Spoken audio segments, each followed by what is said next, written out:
تفوق على تيبو كورتوا. اليوم في هذه المباراة تصدى ياسين بونو تصديات رائعة جدا. هل تتوقع له بحال تأهلت المغرب إلى الأدوار القادمة بأن يحرز لقب أفضل حارس في البطولة كما فعلها في لا ليغا الإسبانية؟ نعم، أعتقد ذلك. في البداية قبل المباراة بعد المباراة هنأته على أدائه الرائع، والفريق بدأ. لدينا حارس جيد للغاية وهو شخص جيد في الواقع، أقدره كثيرا وأحترمه كثيرا. لقد بذل جهدا رائعا في الليغا الإسبانية، وهو تفوق على الحارس الذي ذكرته منذ قليل. بالطبع لقد تمكن من حماية مرماه بشكل رائع، ونعول عليه كثيرا، ونأمل بأن يكون أفضل حارس في المونديال. آمل من قلبي، ولدي علاقات جيدة أفضل مع العديد من اللاعبين الآخرين في المنتخب، وهم رائعون للغاية، محترفون، ولهذا أظن بأننا سنتمكن من إحراز شيء في المستقبل. هناك العديد من النجوم في المنتخب المغربي كما ذكرت، كالحارس ياسين بونو، يوسف نصيري، منير حدادي، أشرف حكيمي وغيرهم من النجوم المحترفين في أوروبا. هل برأيك الشخصي هذا الجيل المغربي حاليا هو أفضل جيل مر على تاريخ المنتخب المغربي؟ أعتقد ذلك، بأنهم كما قلت لدينا العديد من النجوم بأعلى مستوى ويلعبون بأرفع الدوريات في العالم. هم من أفضل اللاعبين في العالم ويتحسنون كل يوم. أعتقد بأن هذا أفضل فريق حظينا فيه منذ فترة طويلة، والجميع يرى ذلك. واليوم أيضا عندما كنت في الاستاد رأيت الجميع يلبس التيشيرت المنتخب المغربي، والداعمين والمشجعين كانوا يعبرون بتشجيعهم عن عاطفة صادقة، وهذا أمر جميل جدا. ديما مغرب، عاشت ديما مغرب. إدريس، أنت حديث بالدوحة، ما صار لك كثير زمان، ربما وصلت إلى الدوحة منذ 6 أشهر، ولكن لدي سؤال: هل سبق وزرت درب لوسيل، مدينة لوسيل؟ نعم، لقد زرتها من قبل. زرت معظم الأماكن في الدوحة تقريبا. ما شاء الله، هي مدينة جميلة، وكلما أينما تذهبين في أي مكان هي كلها جميلة ورائعة. لقد جئت إلى لوسيل وقد جعلوها جميلة للغاية من أجل التحضيرات للمونديال، وكل شيء هنا رائع وجميل. تشعرين بالضيافة، ومنذ أول يوم قد وطأت قدمي فيه الدوحة. ما أقدره في الدوحة هو حسن الضيافة وكرم الضيافة للقطري. الجميع رائعون وهم شعب مضياف، ويرحبون بالجميع من حول العالم إلى قطر، وأنهم يقومون بعمل رائع. إدريس، نحن هلا رح نخدرك عبر كاميرات قنوات الكأس إلى درب لوسيل لنعيش سوا الأجواء المونديالية المثالية بدرب لوسيل. الآن مشاهدينا أنتقل إلى زميلي خالد القحطاني، إذن المتواجد في درب لوسيل الذي يعيش أجمل الليالي المونديالية مع الجماهير والمشجعين. تفضل خالد، الكلمة لك.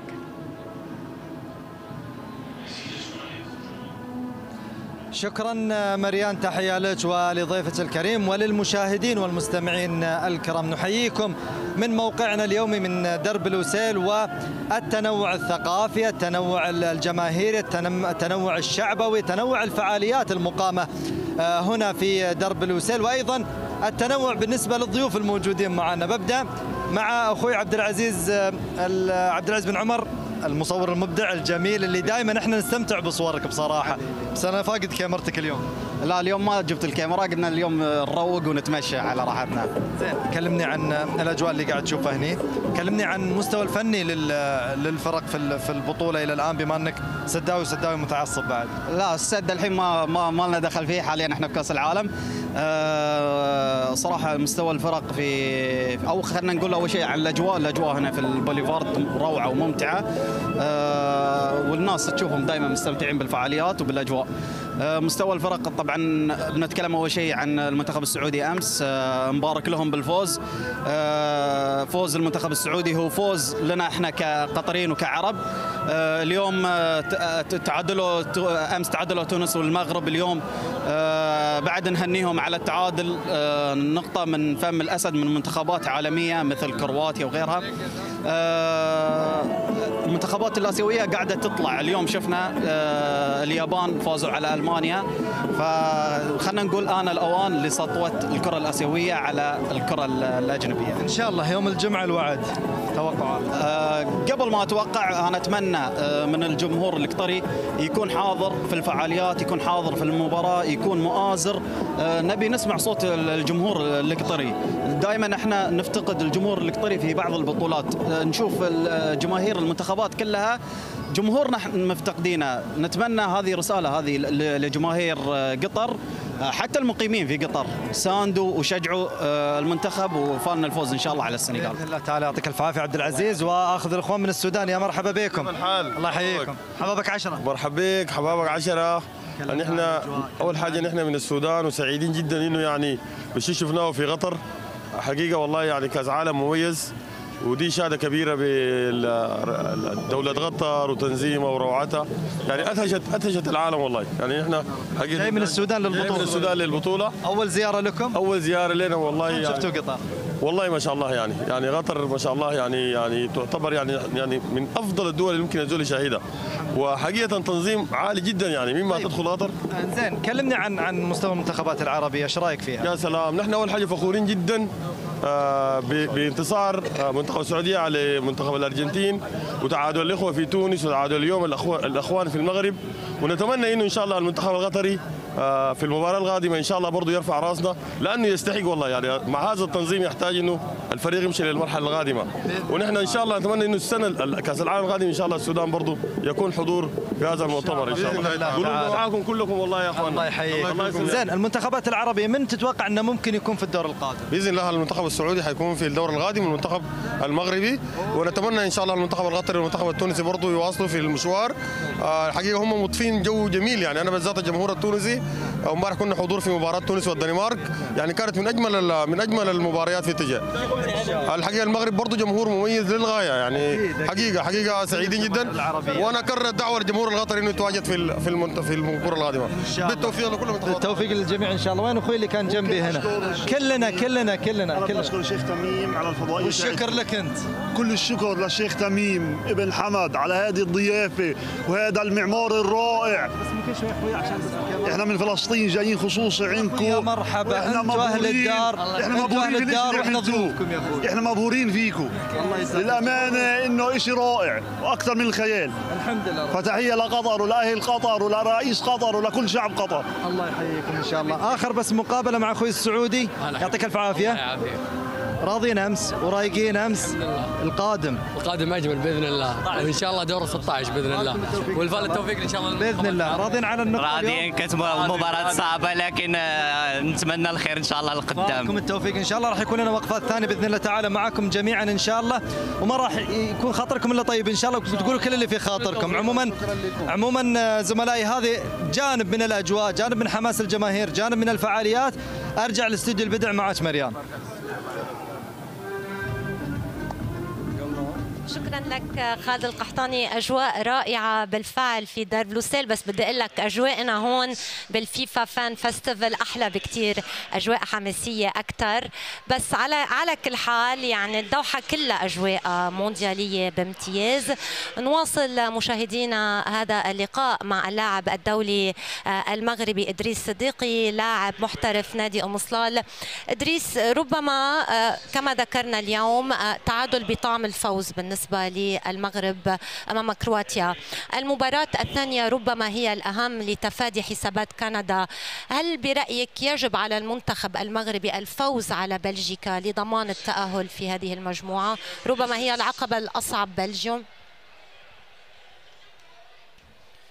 بالطبع كل المباريات مهمة.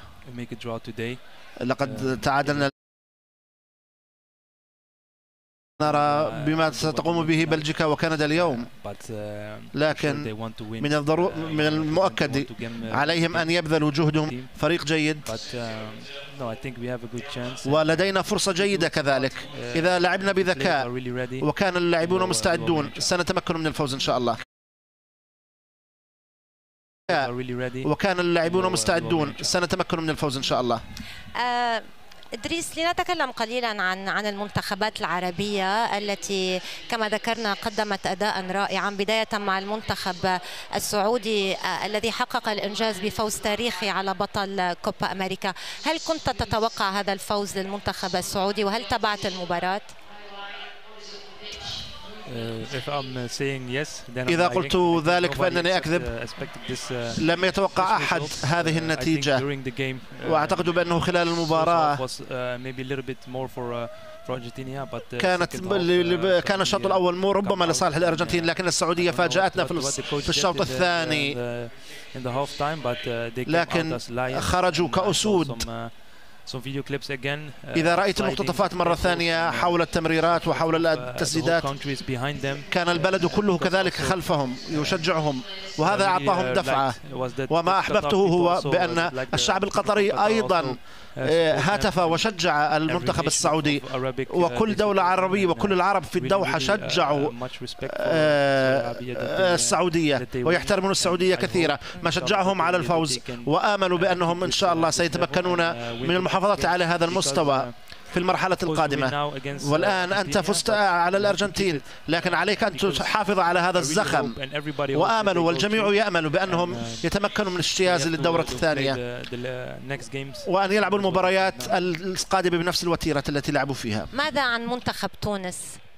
كذلك تونس خطفت تعادل بطعم الفوز، تعادل ثمين أمام الدنمارك التي يعتبرها كثيرون هي المرشح الأبرز لتصدر هذه المجموعة حتى أمام فرنسا. لقد كان هذا أمرا رائعا أن نراه على الشاشة، لأنني عندما رأيت اللاعبين التونسيون لعبوا بطريقة رائعة، وإذا شاهدت المباراة لن تقولي بأنهم لم يكن ظاهرا بأن الدنمارك ستفوز، لأن التونسيون بذلوا جهدهم وأبلوا بلاء حسنا في مواجهة الدنمارك. وبالنسبة لهم من الجميل كذلك أن يقوموا بعمل رائع وأن يفوزوا في المباراة الأولى، لكن آملوا بأنهم يحافظوا على هذا الزخم كما ذكرت وعلى هذا المستوى وأن يفوزوا في المباريات اللاحقة، وأود أن أراهم أن يتأهلوا للدور الثاني. إدريس، يعني المنتخب السعودي والمنتخب التونسي حققوا الأهم وكذلك المنتخب المغربي، ولكن مفاجأة اليوم كانت المنتخب الياباني، المنتخب الآسيوي اليوم يتخطى المنتخب الألماني أبرز المرشحين كذلك للفوز بكأس العالم ويفوز عليه. هل هذا يدل على تطور الكرة الآسيوية؟ بالطبع 100%. وأرى الآن بأن وتطورت بشكل ملحوظ وقاموا بما هو غير متوقع في الكرة في عالم كرة القدم.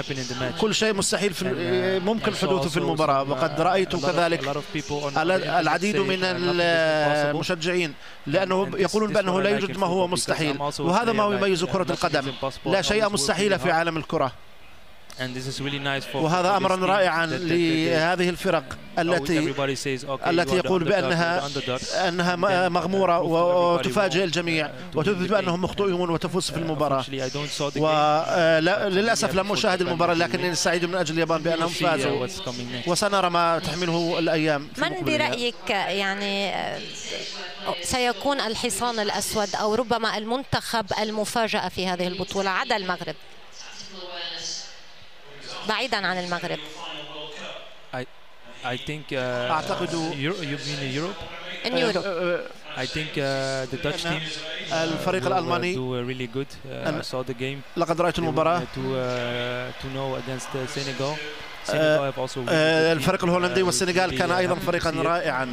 لقد تمتعت بمشاهدة المباراة لأنني أيضا أشجع كل الفرق، لكن الفرق الأفريقية لها معزة، وأنا ننتمي إلى قارة أفريقيا. الفريق الهولندي من أوروبا سيكون مرشحا قويا. بالحديث عن هولندا، دائما ما يستهل اللاعب المغربي مسيرته دائما من هولندا. تابعنا العديد من اللاعبين وحاليا في المنتخب، يعني عندما تشاهد مزراوي وحكيم زياش استهلوا بداياتهم كانت من هولندا. لماذا دائما اللاعب المغربي يختار هولندا؟ ليس كلهم. هولندا أو فرنسا. كان العديد من اللاعبين يبدأون مسيرتهم المهنية في الفرق الهولندية، والآن نرى بأن الفرق المغربية والأندية المغربية تتحسن وتتطور. لدينا العديد من اللاعبين الكبار، كان رائعا في هولندا والآن هو رائع في إنجلترا. وأقول للاعبين الشباب الذين يشجعون مثل سفيان ومزراوي، أقول لهم بدأنا من المغرب، ونجم الفريق الهولندي كان من المغرب وتابعوه، وأنا سعيد للغاية عندما جاءوا من المغرب. والآن العديد من اللاعبين في هولندا والمغرب وأسبانيا وفرنسا عفوا اللاعبون أخذوهم من خارج المغرب واختاروهم، وأنا سعيد بذلك. من هو منتخبك المفضل بعد المغرب؟ من ستشجع في المونديال بعد المغرب؟ أعتقد الفريق الهولندي، وبالطبع سأشجع قطر. بالنسبة لي أنا ما هتزبط معك. قطر وهولندا بنفس المجموعة. في حال التقوا المنتخب الهولندي والمنتخب القطري، من ستشجع؟ لماذا تفعلين هذا بي؟ طبعا بعيدا عن المزاح، طبعا أنا كنت حياتي كلها في هولندا، لكن بالنسبة لي من الصعب أن أقول ذلك، وبأنني جئت إلى هنا ولعبت هنا والتقيت بالناس.